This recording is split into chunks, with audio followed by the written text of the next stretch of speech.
බලන්න මේ. මෙහෙම තියෙන්නේ. දැන් මේ අත්මැදින් අල්ලගෙන ඉන්නේ මොකද? දරේ.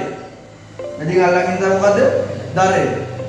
එතකොට මෙතනින් නම් බරක් ඔසවන්නේ. බර දෙනවද? මේ පැත්ත තමයි බාරය. මේ පැත්ත තමයි ආයාසය. මම මෙහෙන් පහළට බලයක් යොදනවා. මේ. එතකොට මොකද වෙන්නේ? පහළ බලය යොදුවාම බාරය ඉහළට එස වෙනවා. තේරුණාද? ආයාසය පහළට එනවා. එතකොට ආයාසය කොච්චරද? සෙන්ටිමීටර 5ක් 10ක් ආව කියලා ගන්න. දැන් මෙහෙම තියෙන එක මෙහෙම පහළට සෙන්ටිමීටර 10ක් අල්ල කරනකොට අර පැත්ත සෙන්ටිමීටර 5ක් එස වෙනවා බරක් කියන්නේ. තේරුණාද?